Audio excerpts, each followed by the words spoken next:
Hello and welcome back to XCOM 2 War of the Chosen. Last time we saved some civilians from an alien retaliation attack and that went smoothly.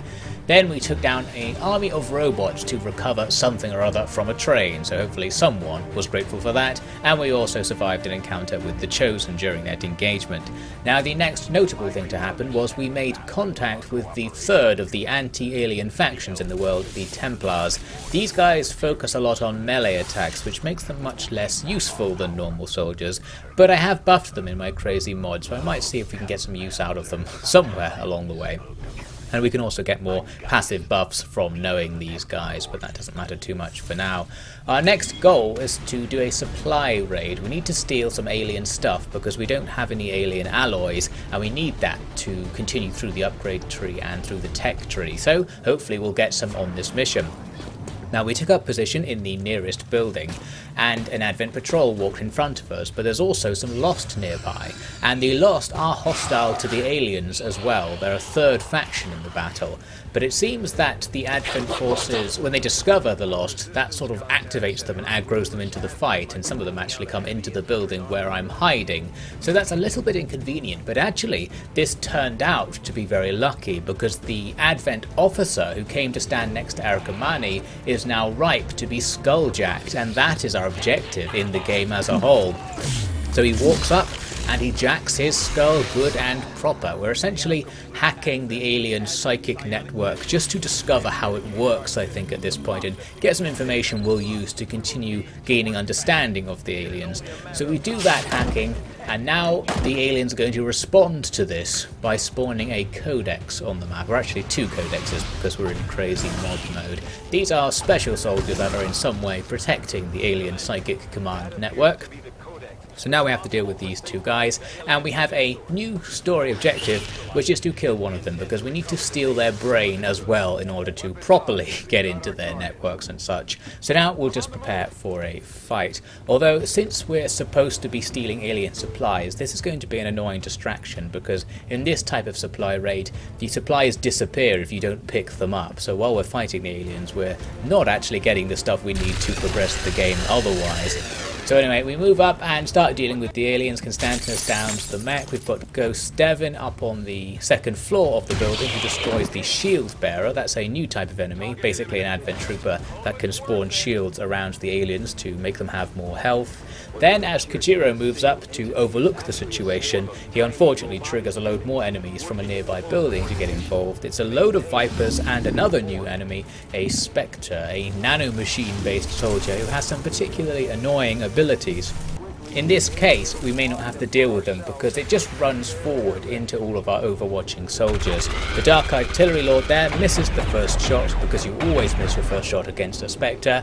Napoleon, another newcomer from the second floor, gets a hit, and then ever reliable Crotch at the back here also gets a hit, and that brings the Spectre down before it does anything. It was running at us because it wants to use its very deadly abilities, which are melee range only, so we'll probably see those in the future, I guess, but not for now. Constantinus gets poisoned by a Viper there. That means his health will just continually decrease until we heal him of that poison using a medkit. But then he gets drawn in and binded by another Viper, so now he's out of cover and he's stuck there, and the binding also means his health is constantly going down. So we do need to save him as soon as possible. To make things worse, this Codex uses Psionic Bomb. This is a move that in its first turn stops your weapons from working by removing all of the ammunition effectively, and then in its second turn explodes and deals damage, so you need to move away from it. Constantinus can't move right now, of course, because he's in a bind, so we definitely need to rescue him this turn. Arakamani outflanks this Codex in order to go for a critical attack and get it. If you don't get a crit there, it won't die in one hit, and not killing them in one hit causes more Codexes to spawn, as we'll see in a moment actually. So good work from Arakamani. He goes back into heavy cover to wait around.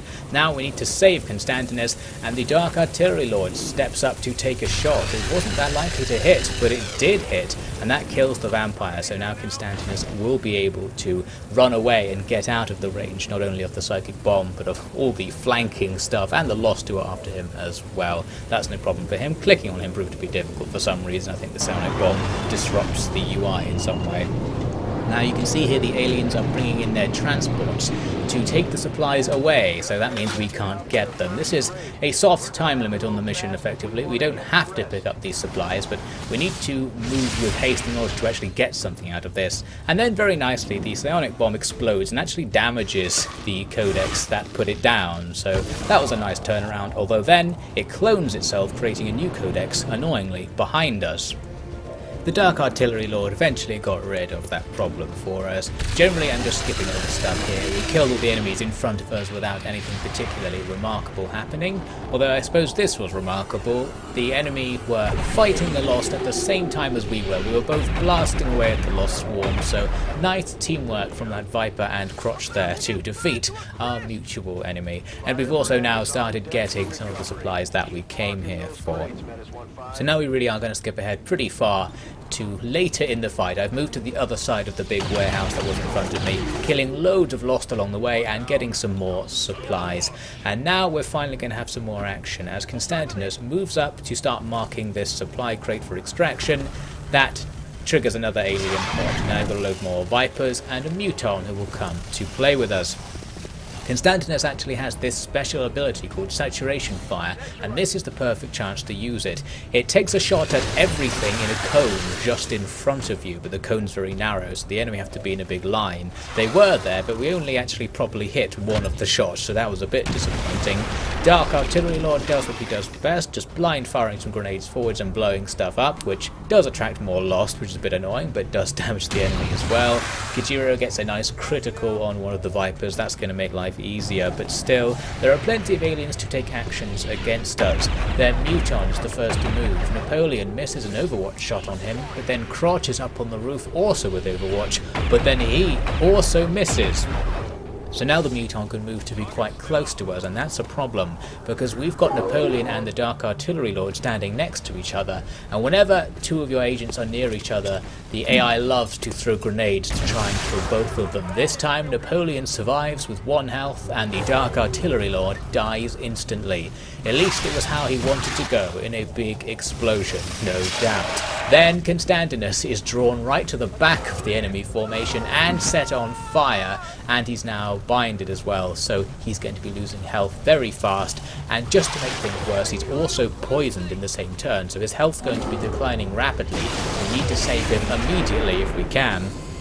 Also, the various explosions going off trigger tons of Lost to spawn right next to where Constantinus now is, and Arakamani misses his chance to bring one of them down. So things suddenly degenerating in this mission very quickly. We really can't lose Constantinus because he's our leading operative by far, but there was a way to keep him alive. I can use Crotch's robot to constantly deliver medkits to him. I say constantly until we run out of medkits, but this allows us to give him a few extra health points per turn, and it removes the poisoning and burning, so his health will now decline slower. I spent the turn moving up to get into position to save Constantinus and killing loads of Lost. Now it's the enemy turn again. Their Muton gets killed by Napoleon's Overwatch shot. Then one of their Vipers uses Bind on a Lost. That means that both of those enemies are taken out of the picture effectively because they're just cancelling each other out. They can't do anything like that. So that's the ideal setup, I think. Now I'll use the Gremlin again to stop Constantinus from dying. The only fact he has so much health is because he has the special health boosting PCS mod thing attached to himself, which just makes him more healthy in general. So that's good. He probably would have died by now if he wasn't so heavily upgraded. Arakamani manages to move up now and gets a critical hit on the Viper, binding Constantinus, so he's back in the game, and handily he's going to take this Illyrium core that he finds by rifling through the corpse. Good work there. So with that done, now it was just a few Lost and maybe a Viper or something left to kill. Nothing really. So we finished all that off and the operation was a success, and we even got lots of supplies along the way, although I didn't really show it. There were plenty of boxes that we did recover, and all the ones left on the field at the end, I presume, are counted as recovered. So we've got loads of stuff here, including the alien alloys that I particularly needed, and we did the story objective, getting the Codex Brain and doing the hack. So now we'll be able to advance the story, although we have to research things and build a few more other things as well before that actually happens. So here was why I really needed those alloys. We can now build the Predator armor. This effectively gives all of your squad mates extra health. I think just 1 extra health. But that increased survivability may make a very big difference. It annoyingly also changes their appearance, but I couldn't be bothered to change it back, so we'll just go with whatever the game gives us now. The next mission we're going to take care of is one for the Resistance Council, which is basically the Illuminati. It's the Illuminati from the first game, and in their desperate attempt to not make XCOM 2 any different to the first game, it's also here for some reason, and they're still getting us to do things for them. This time though, the things are quite beneficial to us. We have to extract a scientist from a city who will join our efforts if we do this successfully. We're effectively just escorting her across the road since the extraction point's just over there. Not sure why they couldn't pick her up at the same time as dropping us off, since we came down by the same Skyranger that's waiting to pick us up, but whatever. Now we're fighting some enemies right in front of the spawn point, and Mary is sporting the new exoskeleton armor type we have developed. This allows her to shoot rockets, which are pretty devastating, destroying cover and enemies, much in the same way as a grenade launcher, but with a longer range, although you can only fire it once. So that was a pretty successful way to start the battle, and another newcomer here, Joss Ayrton from Honourable Gentleman, getting his first kill. The remaining couple of enemies in front of us were killed without anything else particularly interesting happening, so now we're going to move on. We've got Nariko, who's still in concealment thanks to her special perk that makes her always be in concealment, even in special missions like this where you don't normally get concealment. She discovers some enemies across this courtyard, and I saw that one of the enemies was a purifier standing right in the middle of them, so I couldn't resist taking this squad sight shot with Spooky Sam. He shoots the purifier, it explodes, and it kills all of the troops around him, leaving just this robot from that group to fight. So that was an absolutely legendary shot from Spooky Sam, as we've come to expect. Now we do have to fight the robot, and this proved to be a little bit dangerous. I thought we would just take it down easily, but Lord of X misses his Overwatch shot, and we didn't have anything else to attack it with because that was towards the end of the turn, so it will get to fire at us, and it's going to use its long-range mortar-style attack, hitting both Yoshiaki and Kijiro there, and making them fall through the roof, which does extra damage. Luckily their health's really high, so they can easily survive that, and we'll be able to heal them up. There are still loads of Vipers sitting there on the extraction point, so we'll have to deal with them. Masako can easily take out that robot using height advantage to pretty much guarantee that we can get a hit there. And now Nariko's going to get rid of the Vipers for us using her rocket launcher. She also has the exoskeleton, allowing her to fire this heavy weapon. And by sneaking up, we can actually fire it right below them. That destroys the floor they were standing on. They fall through and take extra damage, just like we just did, and that kills most of them. Interestingly though, it also destroyed the extraction point. I assumed it would allow us to extract from the floor below, just on the same point, but actually we now have to extract from a place that's further away, so that was pretty annoying. I was trying to see there if I could make the extraction just be in front of me or something, but no, we're going to have to go over there, and we get there without any obstacles. I think there was just one Viper with 1 health or something on the way, so nothing too remarkable, and we escape within the time limit. So that's a new scientist for our team that will speed up our research now. After that mission, I completed the covert ops you need to do to discover the location of the Chosen stronghold. This unlocks a mission to attack their base and try to kill the Chosen permanently. Didn't want to do it right away though, because several of our key operators are wounded at the moment, and these missions are generally quite hard, so we want to send all of our best teammates out there to do that. So I just sat around waiting for wounds to recover.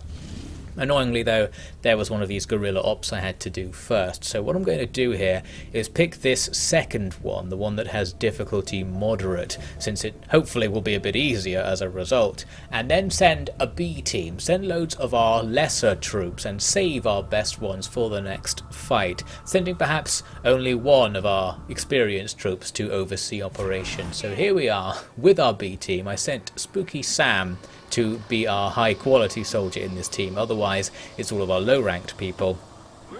Things didn't go very well because right at the start, Joss Ayrton ran forwards into an enemy pod, revealing our squad, and now they're right in front of us, and indeed they're going to be scattering to outflank him. This is particularly bad because this is a general hunt mission where we're trying to kill a chosen general, and since we've been discovered in our first turn, that means the timer will now count down to the guy escaping and we have to work extra fast. To even the odds a bit, I used Kobus Lodovic's Gremlin bot to hack the enemy robot. What I needed here was to get the control enemy bonus, and we did get it. That means not only is the robot not going to attack us and not just destroy Joss while it's outflanking him, but it will fight for us. We can use it to fire upon enemies, although not this turn, it will only come into effect next turn. Tried to take down the Codex using our Reaper. She's in the open, so we have the high chance to crit, and we do actually get the crit here, but it's not enough to get a kill. So now there are 2 Codexes, but they're just both on 2 health, so they should be easy to kill now. That clone was annoyingly off to our flank, but because everyone's still in their starting position, I can easily move people up, outflank that Codex here with Constans, and bring it down. So that's 1 dead, and the other one won't be long for this world either. So there's the notification that the general is escaping. We've now got 6 turns to get right to the other side of the map in an attempt to stop him. Spooky Sam missing an Overwatch shot there on that shield bearer as he escapes. So now we're going to see what the shield bearers actually do. They shoot this thing at the ground and it causes all the nearby enemies to gain extra health. So now that Codex there has 3 additional health points. Not all that much, but later in the game those shields become more and more powerful, so that becomes more annoying. Speaking of annoying, we get a psionics bomb there that disables 3 of our operatives' weapons, so since you now have to use a turn to move away from the bomb and then another to reload, they're effectively missing a whole turn there. Luckily our new ally, the enemy mech, can move up to outflank that Codex, taking a 75% chance to get shot and getting it with a critical, and so killing that enemy. All very good. Now it's just the shield bearer left over, and Spooky Sam has an okay shot, not the best shot, but I thought it is Spooky Sam, so we might as well just take it. And of course, because it is Spooky Sam, we get that hit, and that's the first pod now cleared up. So now we have to start searching for this officer. On the other side of the building that was in front of us, I discovered using Nariko, who's still in concealment, that there are some more enemies waiting, but not the guy we're looking for. It was a mech, a shield bearer, and a regular trooper. Joss Arton easily deals with the mech in 1 shot, so that's a decent start, and we also used a grenade to almost kill the Advent trooper by dropping him through a roof. We'll get him later on. Now with our mech trooper, he was now kind of far behind, and I thought if I spend the time moving up, the hack might wear off and this guy will start firing at us from behind. So instead I got him to fire a grenade at himself to just get rid of him. So there we go, that's that mech now defeated. As for the remaining troops, Masako annihilates the shield bearer with only a 50% chance to hit there, despite the enemy being outflanked. That was a bit outrageous from the line of sight mechanics there. And then we've got Big Boy here from Tinny of Truth, who moves up to annihilate the enemy trooper who had tried to outflank us but achieved nothing. So that was that. Now back to the search. We're getting pretty close to the actual point, so we're bound to find them soon, and indeed we do. They're just on the other side of the next building.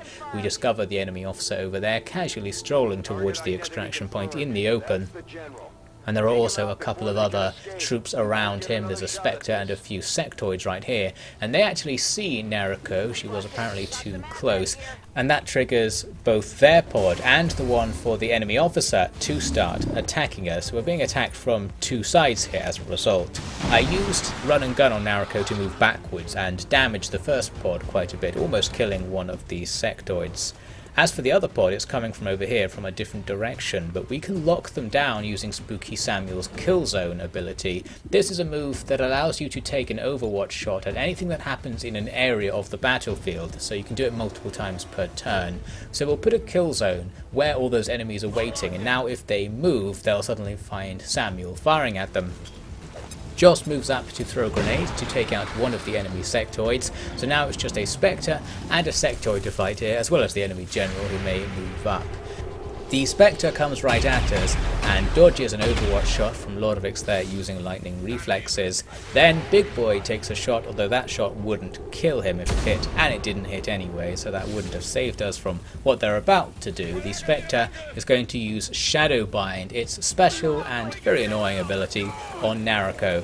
this makes Naruko temporarily die for a moment and creates a ghost of Naruko in effect. So this is like the mind control ability where it's taking control of one of your party members, but it's a bit nicer in that you can kill the shadow without killing your actual party member. We can also try killing the Spectre, which kills the shadow-bound trooper as well.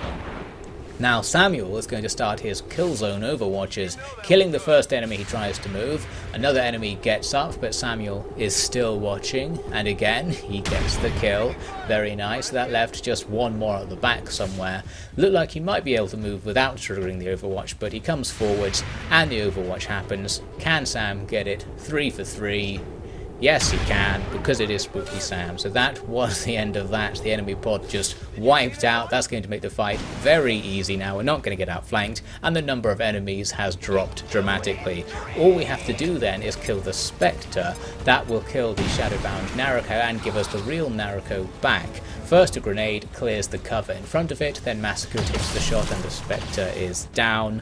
And as I said, that means the Shadowbound Naruko explodes and the real Naruko gets her soul back or what have you and returns to the fight. Now it's just a Sectoid and the General to deal with.